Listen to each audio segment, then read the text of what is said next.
42번 웹디자인 프로세스입니다. 먼저 웹디자인 프로젝트에 대해서 알아보셔야 되겠는데요. 웹디자인 프로젝트란 웹사이트를 기획하고 설계, 개발, 출시, 유지, 보수하는 일련의 과정들을 포함하는 것을 웹디자인 프로젝트라고 합니다. 이 웹디자인 프로젝트에서는 웹사이트의 시각적인 디자인뿐만 아니라 디자인, 그리고 UX, 사용자 경험, 그리고 기술적 구현, 기술 구현, 이런 모든 것들을 포괄하는 것이 웹디자인 프로젝트입니다. 웹디자인 프로젝트의 목표는 사용자 친화적이고 기능적인 웹사이트를 만드는 것을 의미합니다. 웹디자인 프로젝트에는 웹디자인 프로세스라는 것을 도입을 하게 되는데요. 이것을 도입하게 되면 웹디자인 프로젝트 과정에서 작업의 흐름이 체계적으로 정리될 수 있습니다. 그리고 각 단계에서 필요한 작업들이 더 명확해지게 됩니다. 웹사이트에서 이용자 등록 설계 시 필수 사항들도 실험에 최근에 나온 적이 있어서 알아두셔야 되겠는데요. 성명, 아이디, 비밀번호와 같은 것들은 필수로 등록해야 되는, 이용자 등록할 때 이런 것들 등록할 수 있도록 반드시 설계를 해야 합니다. 웹사이트 설계 시 고려해야 될 사항으로는요, 직관적인 레이아웃이어야 되고요, 웹사이트 주제를 고려한 책상 구성, 컬러 팔레트 이런 것들 잘 구성하셔야 되고, 배색도 마찬가지고요. 명확한 내비게이션, 혼동하지 않도록 잘 이동할 수 있도록 명확한 내비게이션 구현해야 되고요. 반응형 디자인, 사람들의 웹사이트 어떤 기기에 따라서 웹사이트가 어떻게 반응하게 될지, 어떤 사이즈로 보여지게 될지, 이런 것들 반응형 디자인, 그리고 접근성, 로딩 속도 이런 것들을 고려해야 합니다.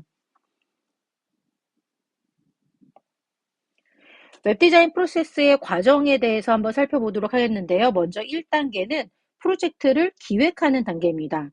프로젝트 기획에서는 첫 번째로는 목표와 목적, 왜 이 프로젝트를 해야 하는가 이런 것들을 파악해야 하는데요. 웹사이트의 목적이나 목표를 명확히 정의해서 개발할 수 있는 방향성을 수립을 하게 됩니다. 그리고 나서 시장 조사를 하게 됩니다. 시장의 규모, 트렌드, 경쟁사 분석 이런 것들이 이 부분에서 이루어지게 됩니다. 또한 타겟 고객 정의를 해야 하는데요. 주요 타겟 고객, 이 웹사이트를 사용하게 될 타겟 고객층은 어떠한지 정의를 하고 그 고객층의 요구와 선호도 등을 분석하게 됩니다. 그리고 여기서 해야 될 일 중에 하나가 바로 페르소나, 사용자 프로필을 대표하는 페르소나를 생성을 해야 합니다. 그리고 나서 아이디어를 도출하게 되는데요. 브레인스토밍과 같은 아이디어 도출법을 통해서 웹사이트 컨셉이나 아이디어 이런 것들을 탐색하게 됩니다. 타당성 조사가 들어갑니다. 웹사이트를 만드는 이 프로젝트에 있어서 그 프로젝트의 실현 가능성을 판단하게 되는 단계입니다. 여기까지가 끝나면 팀 구성을 하게 됩니다. 프로젝트 팀을 구성하고 역할과 책임 등을 할당을 하게 됩니다. 그리고 나서 프로젝트 일정에 관해서 일정, 작업 계획 이런 것들을 수립하게 됩니다. 여기서 이제 사용되는 것 중에 하나가 작업 분류 체계라고 해서요. WBS 이런 것들을 작성을 하게 됩니다. 예산 계획을 세워야 합니다. 프로젝트 비용이나 산정, 비용 산정, 예산 이런 것들을 할당해야 합니다. 그 다음으로 이루어지는 것이 바로 웹사이트 기획 또는 계획이라고도 하는데요. 여기서는 크게 세 가지가 있습니다. 정보구조 설계, 콘텐츠 전략 수립, 그리고 기술 스택 선택 이런 것들을 해야 합니다. 정보구조 설계라는 것은 페르소나를 기반으로 해서 이 정보 아키텍처를 설계를 하는 것입니다. 그리고 사이트 맵 작성하고 내비게이션 설계하고 하는 것들이 정보구조 설계에 해당이 됩니다. 콘텐츠 전략을 수립하는 것은 콘텐츠를 계획하고 구조화하고 사용자가 어떻게 접근할 수 있는지 이런 것들을 수립하는 것을 말합니다. 메뉴 구성, 그리고 콘텐츠에 대한 계획, 사용자 흐름 이런 것들을 다 여기 전략에서 수립하게 됩니다. 기술 스택을 선택한다라는 것은요, 웹사이트 사용자 인터페이스, UI와 서버 측 작업을 위한 그런 프론트엔드, 백엔드 이런 것들을 다 선택을 해야 합니다. 서버 측 작업을 위한 프론트엔드 작업이라는 것은 사용자 화면에 보여지는 사용자 인터페이스, 사용자와 어떻게 상호작용을 할 것인지에 관한 그런 부분입니다. 그래서 HTML이나 CSS, 자바스크립트 이런 것들을 이용을 해서 어떻게 보여지게 할 것인가라는 것들을 구현하는 것이고요. 백엔드 같은 경우는 그야말로 서버 측에서 서버 안에서 데이터베이스 뭐 인증 이런 것들을 중점적으로 구성하는 것이 바로 백엔드입니다. 자, 이쪽 기술 스택 어떤 것을 선택할지에서 프론트엔드, 백엔드 이런 것들 선택해야 된다. 이것도 꼭 기억을 해주시기 바랍니다. 그리고 나서 UI, UX 디자인을 하게 되는데요. 여기서 중요한 부분이 바로 첫 번째로 해야 될 것이 무엇이냐? 바로 와이어프레임 작성입니다. 와이어프레임은 웹디자인, 웹페이지에 대한 구조와 레이아웃을 시각화하는 초기 시각화 자료다라는 것을 꼭 기억을 해주시기 바랍니다.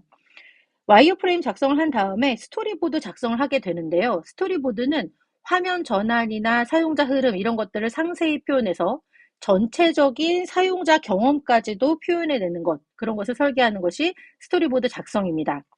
그리고 또 중요한 작업이 있습니다. 바로 프로토타입 제작입니다. 이 프로토타입 제작에서는 인터랙션 디자인이나 인터랙티브 프로토타입 이런 것들을 제작하게 되는데요. 인터랙션 디자인이라는 것은 사용자와 시스템 간의 상호작용 이런 것들을 어떻게 상호작용할 것인지를 설계하는 것입니다. 그래서 인터랙티브 프로토타입을 제작하게 되는데요. 즉 인터랙션을 담은 사용자 상호작용을 담은 실제처럼 시뮬레이션이 가능한 사용자 경험을 검증할 수 있도록 하는 시제품, 그것을 이 단계에서 제작을 하게 됩니다. 그리고 나서 디자인 가이드라인 문서를 작성을 하게 되는데요.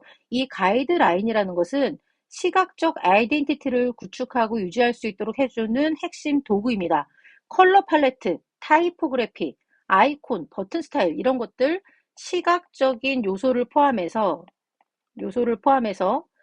여러 가지 디자인에 관한 말 그대로 디자인 가이드라인 문서를 여기서 작성을 하게 됩니다. 이렇게 되면 이것을 작성하게 되면요. 이제 실제 디자인할 때 디자인의 일관성을 유지할 수가 있게 됩니다.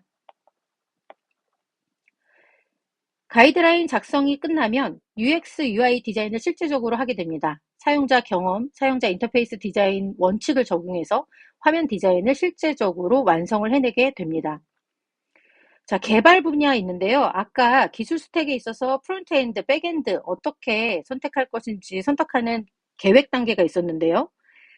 실제로 이제는 프론트엔드를 개발하고 백엔드를 개발하게 됩니다.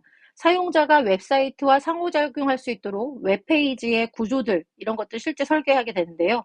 HTML, CSS, 자바스크립트 등을 이용을 해서 구현을 하게 됩니다. 이때 실제적으로 중요한 것이 바로 반응형 디자인을 적용하는 것을 말합니다. 그리고 뭐 브라우저 호환성 이런 것들도 다 검토를 해야 합니다. 백엔드 같은 경우는 ASP나 JSP 이런 것들 또 파이썬 이런 것들을 이용해서 서버 측에서 서버 측에서 실행돼야 되는 그런 기능들, 서버 측의 기능들을 구현을 하고 데이터베이스 이런 것들을 설계하고 관리하는 것입니다. 그리고 CMS 통합이 있는데요. CMS 통합이라는 것은 콘텐츠 관리 시스템을 말합니다. 자, 콘텐츠 관리 시스템을 이용해서 웹사이트의 콘텐츠를 통합하고 관리하는 단계가 필요합니다. 그리고 나서 테스트 및 디버깅이 한번 일어나게 됐는데요. 개발된 기능을 테스트하고 버그를 수정하는 단계입니다.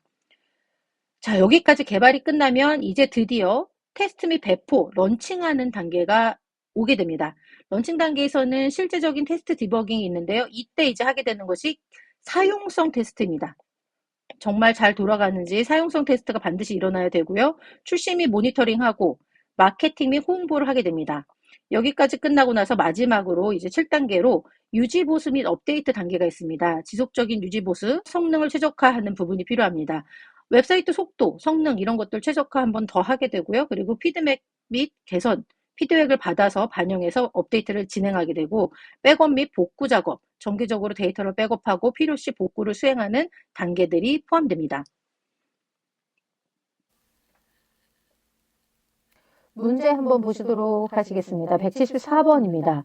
웹디자인을 기획할 때 고려해야 할 사항과 거리가 먼 것은 무엇일까요? 여기서의 키워드는 바로 웹디자인 기획입니다. 1번, 사이트 목적과 필요성을 충분히 인식하였는가? 기획할 때 1번 반드시 필요합니다. 2번, 유사 경쟁 사이트의 디자인 분석은 완료했는가? 역시 필요하고요.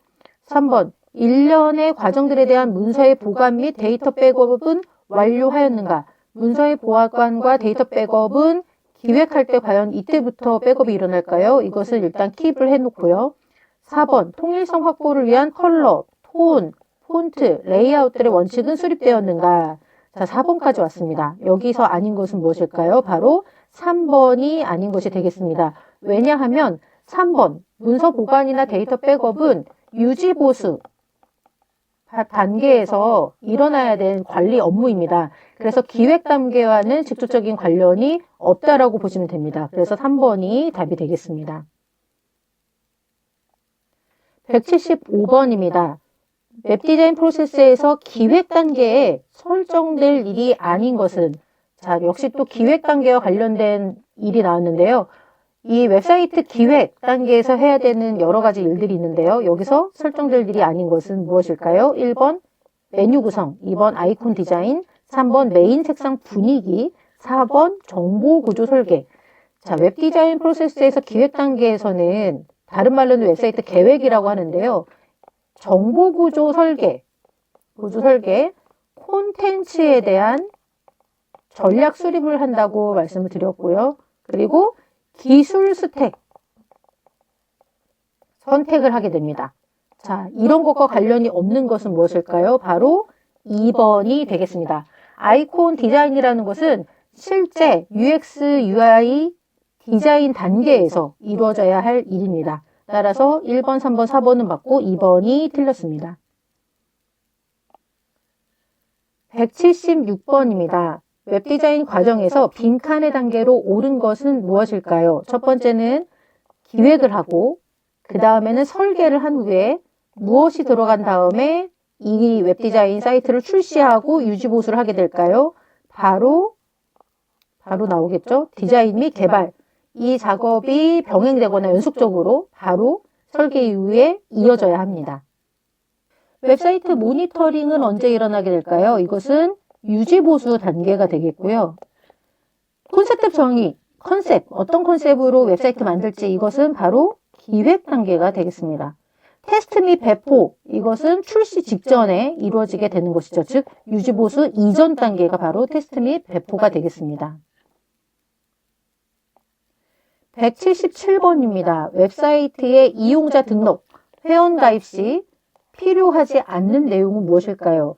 이런 문제가 새롭게 계속해서 등장되고 있기 때문에 이런 문제를 잘 알아두셔야 되겠는데요. 먼저 1번, 성명.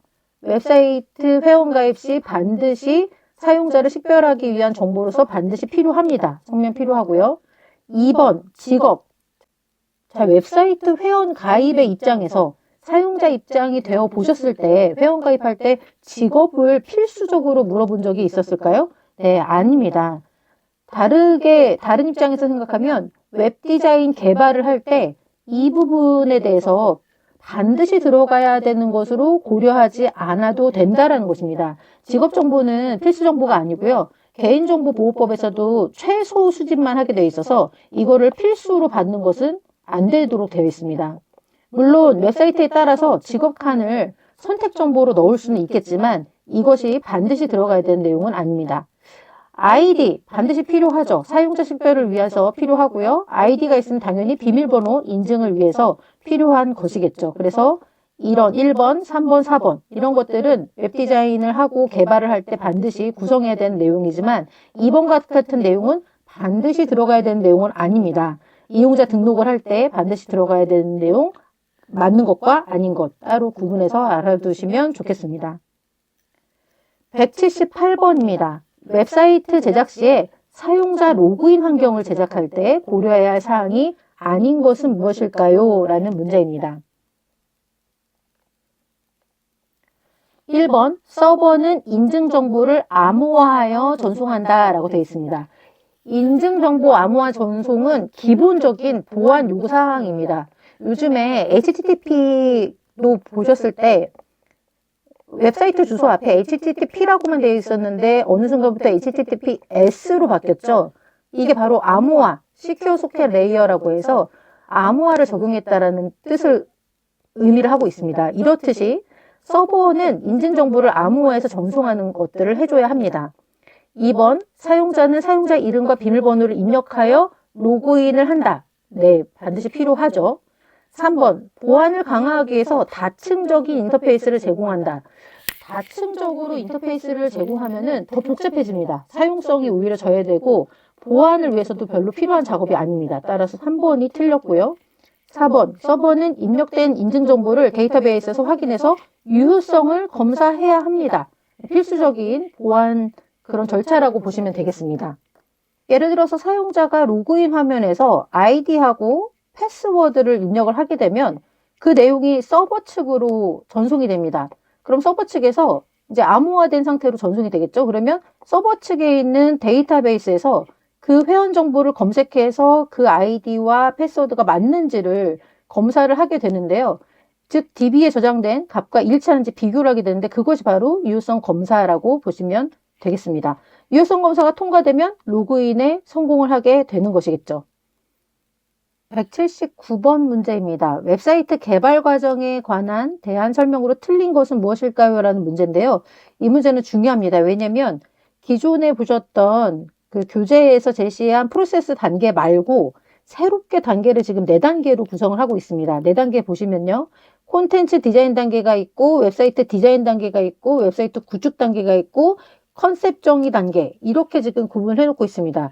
자, 이 4단계의 순서를 살펴보면요. 첫 번째는 1번이 콘셉트, 컨셉, 어떤 컨셉으로 할지를 정의하는 단계가 가장 먼저 이루어지고요. 그 다음에는 이제 콘텐츠를 실제적으로 콘텐츠 디자인 단계가 이루어집니다. 이 콘텐츠 디자인 단계에서 사이트 개충 구조나 콘텐츠 기획, 아이디어 구체화 이런 것들을 하게 되고요. 그 다음 단계가 이 4단계를 기준으로 해서 보면은 웹사이트 디자인을 실제적으로 하게 됩니다. 자, 이 4단계를 기준으로 할 때 웹사이트 디자인 단계에서 하는 것이 바로 레이아웃, 내비게이션 구조, 색상 폰트 이런 것들을 설계를 하게 되고요. 그 다음에 UI, UX, 프로토타입 이런 것들을 작성하게 됩니다. 그리고 나서 마지막으로 이제 하게 되는 것이 바로 웹사이트 구축 단계. 이 4단계 기준입니다. 지금 웹사이트 구축. 그래서 여기서 이제 프로그래밍 작업들이 일어나게 되죠. 백엔드 개발도 하고 그리고 이 4단계를 기준했을 때는 이 구축 단계 안에 테스트 및 배포도 포함이 됩니다. 자, 1번 콘셉트 정의 단계, 그 다음에 콘텐츠를 디자인하는 단계, 그리고 나서 웹사이트를 디자인하는 단계, 그리고 나서 웹사이트 구축 이렇게 이어지게 됩니다. 자, 그러면 여기서 보시겠습니다. 콘텐츠를 디자인하는 단계에 지금 2번째 단계 여기 들어와 있죠. 이 단계에서는 사이트 개충 구조 설계 등 아이디어를 개념화하는 것 맞습니다. 웹사이트 디자인 단계에서는 기획된 아이디어를 실제적으로 시각화하는 단계 맞습니다. 웹사이트를 구축하는 단계에서는 DB와 연동시키는 등 각종 프로그래밍 작업하는 것 맞습니다. 콘셉트 정의 단계, 컨셉 정의 단계, 레이아웃 및 내비게이션 구조를 설계한다. 이 4단계를 기준으로 해서 봤을 때는 얘가 가장 첫 단계거든요. 실제적으로 구조 설계를 하게 되는 단계는 2단계가 아닙니다. 2단계에서 일어나는 것이 아니죠. 이것은 어디서 일어나야 되냐? 웹사이트 디자인 단계. 요거는 웹사이트 디자인 단계에서 실제적으로 일어나야 되는 일이다라는 겁니다. 자, 그래서 웹사이트 개발 과정은 이렇게 전혀 다른 형태로 이 여러 가지 웹사이트 프로세스를 이렇게 묶음으로 해서 다르게 제시될 수 있다는 점, 이 점을 기억을 해주시고요. 이런 문제가 나왔을 때는 이 문제에 나와 있는 이런 서두의 내용들을 보시면서 웹사이트 개발 과정을 다시 나열을 해보시고 그 나열된 것대로 설명들을 다시 한번 배치를 시키셔서 맞는지 안 맞는지를 보시면 되겠습니다. 180번 문제입니다. 웹사이트 제작 시에 웹사이트 사용의 편리함을 높이기 위한 것으로 옳지 않은 것은 무엇일까요? 라는 문제입니다. 1번 로딩 시간에 구애받지 말고 인트로 페이지를 화려하게 넣어보는 즐거움을 준다. 지금은 보안상 사용되지 않고 있지만 예전에 플래시가 사용됐을 때요. 플래시로 애니메이션 하고 했던 시절, 아주 오래됐죠. 그 시절에는 이제 인트로 화면이라는 걸 만든 다음에 본격적인 홈페이지, 웹페이지로 들어가게 했는데요. 이 인트로 웹페이지가 옛날에는 꼭 있었습니다. 요즘에는 접근성이나 로딩 속도 이런 것들 때문에 이거 다 없애고 그냥 바로 웹페이지 본문이 홈페이지 화면이 바로 뜨게 되어 있거든요. 그런데 이 인트로 화면, 로딩 시간에 구애받지 않고 이것을 화려하게 넣는다 벌써 여기서 이제 틀렸죠. 예전에 나왔던 기출문제 중에 하나인데요. 이런 것들은 틀린 내용이다. 기억해 주시고 맞는 내용들 한번 살펴보시겠습니다. 이미지는 저해상도를 기본으로 하고 사용자 선택에 따라서 고해상도의 정밀 사진을 링크를 하도록 한다. 맞죠? 링크에 대한 설명은 링크 타이틀을 사용해서 텍스트로 제공을 해야 합니다. 요즘에는 웹 접근성 이런 것들 때문에 이 링크에 대한 설명들 정확하게 넣는 것 이런 것들 안내 가이드로 되어 있고요. 과도하게 정보를 제공, 배치 또는 나열해서는 안 됩니다. 이것은 다 편리함과 관련이 됩니다. 따라서 1번이 틀린 답이 되겠습니다.